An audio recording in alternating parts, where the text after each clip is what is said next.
자, 방금 전에 퀄컴의 실적이 발표됐습니다. 퀄컴의 실적 내용부터 같이 한번 살펴보겠습니다. 우선 주당 순이익 EPS는 3달러로 나오면서 예상보다 더 높게 나왔고요. 또 매출 역시나 112.7억 달러로 나오면서 예상치보다 더 잘 나와줬습니다. 다만 주가에는 그렇게 긍정적으로 반영되지 못하고 있습니다. 지금 시간 외 거래 흐름을 보면은 현재 1% 빠지고 있는데요. 주가 변동성이 좀 크게 나타나고 있네요. 지금 가이던스 쪽에 문제가 있는 게 아닌지 퀄컴의 실적은 조금 더 자세하게 들여다보도록 하겠습니다.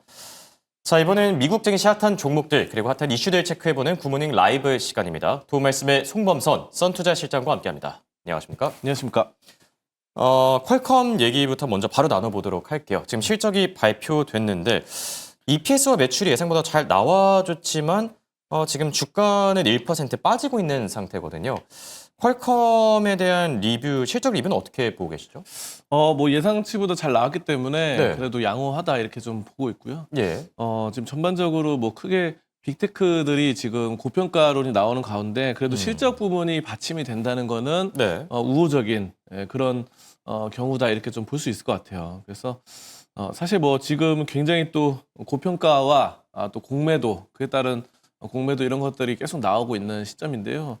이런 분위기를 실적이 어느 정도 해소를 한다고 한다면은 아무래도 과열되는 분위기를 계속해서 좀 만회해 나가는 그런 상황이 될 수 있다 이렇게 보는데 사실 뭐 앞전에서도 이제 계속해서 저번 주부터 계속 그 M7 기업들의 실적 발표가 있었는데 대다수가 좋게 나왔습니다. 네. 자, 그럼에도 불구하고 과열되는 측면이 있었기 때문에 그리고 주가가 이번 주에 좀 조정받았죠. 전반적으로 미국 증시. 그런 것처럼 이 종목 퀄컴 자체도 이 기술주기 때문에 네. 지금 실적이 좋게 나왔어도 M7이 이번 주에 내내 치고 올라가지 못했던 것처럼 실적이 좋았음에도 크게 치고 올라가지 못했던 그런 경우가 좀 같이 심리적으로 반영된 게 아닌가 싶어요. 그래서 네. 지금 큰 상승에는 좀 미치지 못하고 있는 이런 양상이고요. 10월 27일 날 가장 강했습니다. 네. 그래서 이런 것들은 이제 어느 정도 좀 실적 발표가 좀 미리 선 반영됐다 이렇게 볼 수 있겠고 그 뒤로 쭉 빠져가지고 다시 조금 이렇게 좀 움직이는 상황인데요. 다만 이제 실적에 따라서 변동성은 좀 커졌다. 175달러 선에서 좀 움직여 나가는 상황들로 나타나는데 뭐 퀄컴은 워낙에 또 지금 반도체 쪽에서도 한 획을 긋고 있고 네. 긍정적인 상황들이 좀 많은 부분이기 때문에 AI 반도체 칩 이런 쪽에서 한 획을 그어 나갈 것이다 라는 측면에서 봤을 때는 장기적으로는 긍정적이다 이렇게 좀 판단할 수 있을 것 같습니다. 네. 자, 퀄컴에 대한 리뷰 전해주셨습니다. 지금 매출과 EPS는 예상보다 잘 나와줬지만 시간 외 거래에서 현재 3% 정도까지 낙폭을 확대 중이고요. 자, 그리고 아이온큐의 실적도 방금 공개됐습니다. 아이온큐는 그래도 괜찮네요. EPS는 예상보다 낮게 나왔지만 매출은 예상보다 더 높게 나왔고요. 현재 정규장에서 3% 뛴 게 지금 시간 외 거래에서도 상승폭을 확대하면서 2% 넘게 뛰는 중입니다.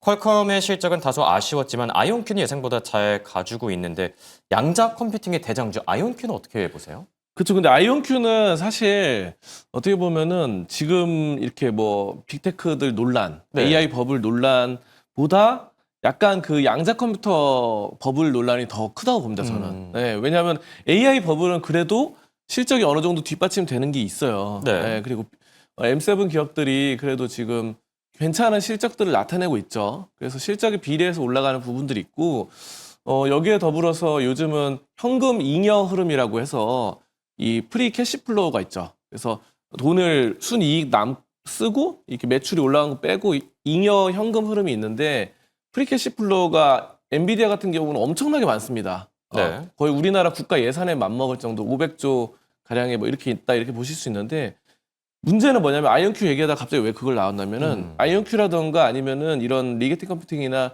이런 양자 컴퓨터 주식들은 그런 잉여 현금 흐름이나 이런 게 별로 없어요. 거의 없다고 보면 되고 네. 지금 사실 수익성도 그렇게 나타나지 않는 상황이거든요. 다만 이제 기술력은 먼 미래를 내다보고 한다 이런 측면이어서 저는 AI는 그래도 현실적으로 좀 되고 있는데 양자 컴퓨터는 아직은 좀 먼 게 아닌가 좀 싶은 그런 생각이 있어요. 그래서 그래도 다만 그동안 이제 10월 13일 이후로 주가가 좀 많이 빠졌기 때문에 그에 따른 그나마 양호한 실적이 나왔기 때문에 이렇게 좀 반등은 어느 정도 나올 수 있다. 당분간 좀 반등은 나올 수 있다. 지금 56달러 선 뭐 이 정도면은 최소한 뭐 한 60달러 이상까지는 좀 어느 정도 반등이 나오지 않겠나 이런 생각으로 접근하신다면 되고, 다만 이게 이제 뭐 현금 흐름이라던가 아니면은 순이익 이런 부분들이 월등하게 좋게 나오는 경우로 볼 수는 없기 때문에 여러분들이 양자 컴퓨터에 대한 무조건적인 이런 장밋빛 미래는 좀 멀리하는 게 좋지 않을까 이렇게 좀 보고 있습니다. 네. 자, 지금 주요 기업들의 실적이 차례대로 계속 공개되고 있죠. 퀄컴은 호실적에도 불구하고 빠지고 있고, 아이온큐는 예상보다 잘 나와줬고요. 그리고 암홀딩스 ARM도 실적을 발표했는데 EPS가 예상치보다 더 높게 나오면서 현재 시간 외 거래에서 4%까지 뛰고 있고요. 그리고 서학개미들이 또 많이 투자하고 계신 엠러빈, 이 종목도 유명하죠. EPS와 매출 예상보다 잘 나와주면서 시간 외 거래에서 4%까지 뛰고 있는 점도 같이 참고하시기 바랍니다. 자, 그럼 이제 본격적인 매크로 이슈들도 나눠볼까 하는데, 오늘 미국 증시 다행히 반등에 성공했거든요. 한 줄 평을 남겨주신다면 어떻게 남기시겠습니까? 네, 공매도와 투자자의 힘겨루기 이렇게 좀 보도록 예. 하겠는데요. 지금 시장에서는 사실 우리가 이제 증시가 계속 올라가면 좋잖아요. 우리 네. 투자자들 입장에서는. 근데 이 세력들은 또 그렇게 생각을 안 하는 것 같습니다. 네. 또 기관 세력 그리고 큰 네. 손들 이렇게는 지금 시장의 하방을 많이 보고 있는 측면이 있어요. 물론 뭐 계속 올라간다. 엔비디아의 뭐 젠슨왕 같은 경우는 지금 AI 버블이 아니다라고 또 선을 그었고, 많은 또 인사들이 특히 AI 관련 종사하는 인사들은 AI 버블이 아니라고 말이 많은데, 네. 지금 뭐 어제 사실 이거 어제 나온 얘기인데 뭐 이런 빅쇼트 했던 마이클 버리가 이제 풋옵션을 샀죠. 그래서 좀 엔비디아 떠들썩했었죠. 네, 풋옵션 엔비디아와 뭐 팔란티어 이런 것들 풋옵션 샀는데, 이거는 저는 어떻게 해석하냐면은 네. 결국은 이제 우리가 힘겨루기 싸움을 해야 된다. 음. 네. 모두가 다 증시가 올라가면 해피한 상황이 아닌 경우죠. 왜냐하면 마이클 버리는 증시가 계속 올라가면은 이 미국 지수가 올라가면은 손실이 납니다. 네, 풋옵션이기 때문에 네, 그렇죠. 레버리지도 크고 그냥 일반 공매도보다도 풋옵션은 레버리지를 태워서 하기 때문에 막 레버리지 뭐 5배 이러면 5배로 손실 나요. 그래서 주가가 오르면은 그 사람은 손실이 커지고, 근데 문제는 이 마이클 버리는 얼굴을 공개하고 대놓고 그냥 나는 하방으로 본다. 네. 공매도 치겠다, 풋 사겠다, 숏으로 보겠다 이렇게 그러기로도 네. 좀 유명한 분이기도 하죠. 네, 그렇게 한 사람인데 네. 사실 이렇게 얼굴을 공개하면은 사람들이 투자자들이 싫어하잖아요.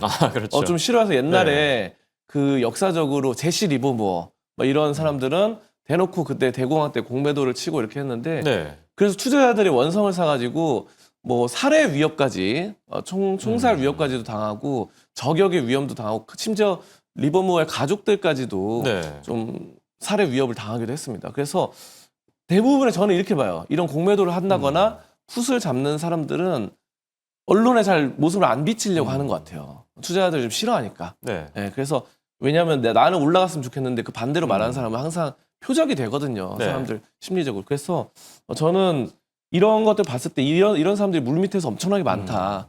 결국은 우리가 투자자들이 이런 사람들하고 좀 싸워야 된다. 저는 이렇게 보거든요. 네. 싸우다 보면은 근데 우리 개인들이 또 이길 수 있을까 이런 의구심도 들어요. 그래서 아무튼 지금은 이런 힘겨루기가 너무 가속화되고 있고, 여러분들이 좀 신중하게 네. 레이 달리오 같은 경우도 거품이 꼈다 그러고 버핏도 뭐 현금 많이 보유하고 그렇죠. 있잖아요.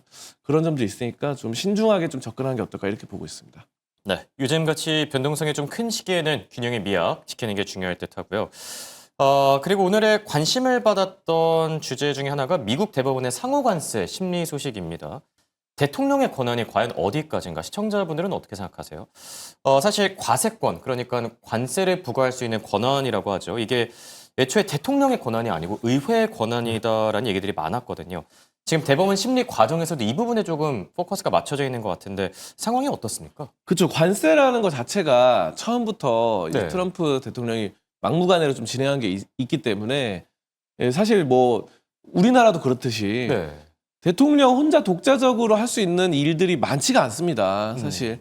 그래서 이제 의회와 또 협의를 해야 되고 이런 부분들이 있는데, 이번 같은 경우는 대통령이 혼자 이제 좀 진행을 했던 그런 막무가내식이 아니었나 이래가지고, 만약에 이게 좀 대법원에서 뒤집어진다라고 한다면은 네. 그동안 트럼프 대통령이 전 세계를 상대로 벌여온 그런 행동들이 전부 다 무효가 되는 것이기 때문에 우리 입장에서도 좋죠, 사실은. 한국에서도. 왜냐하면은 이것 때문에 뭐 돈을 3,500억 달러를 지불하니 뭐 계속해서 뭐 말이 나왔잖아요. 투자 펀드들도 만들고 여러 가지들이 전부 다 무효가 되는 겁니다. 그래서 사실 이런 것들로 관세 협상으로 굉장히 또 골머리를 많이 앓았었는데 오히려 이런 것들이 미국 대법원에서 자체적으로 지금 아니다 뭐 이런 식으로 나오면 우리 입장에서는 또 땡큐다.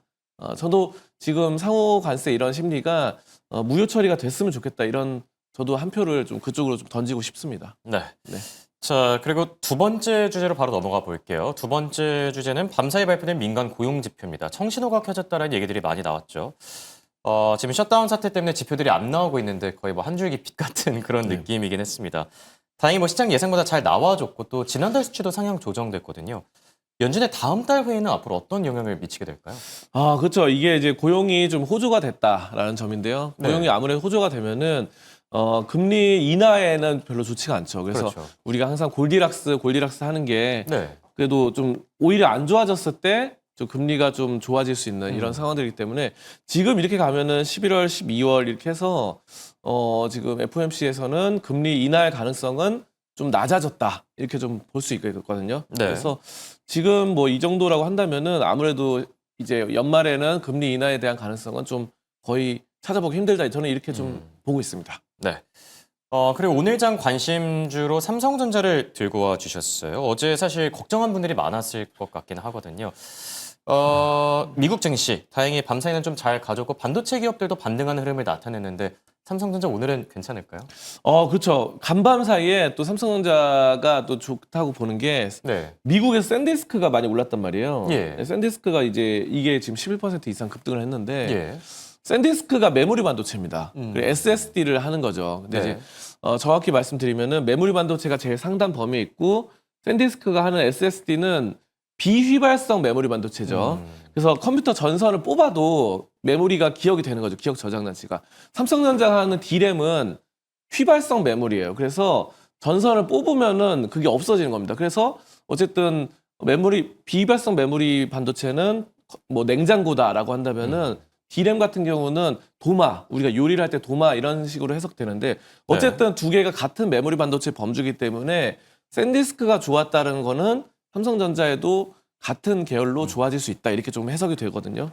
그래서 이런 점들이 샌디스크가 최근에 실적도 괜찮고 매수 의견도 받고 이런 점들이 또 삼성전자에는 긍정적인 여파로 메모리 반도체 업계가 점점 좋아진다라는 측면에서는 저는 지금 상황들 좀 좋게 보고 아까 퀄컴 같은 경우도 네. 실적도 괜찮게 나왔잖아요. 그렇죠. 그래서 전반적인 반도체 업계가 저는 괜찮은 흐름이 나타날 것이다. 삼성전자도 다시 한번 또 좋아지지 않겠나 이렇게 좀 매수 의견으로 드리도록 하겠습니다. 네. 저는 삼성전자가 10만 전자를 간신히 지켜냈죠. 오늘 장에서 좀 시원하게 반등하길 기대해봅니다. 지금까지 도움말씀의 송범선 썬투자 실장과 함께했습니다. 네, 고맙습니다. 감사합니다.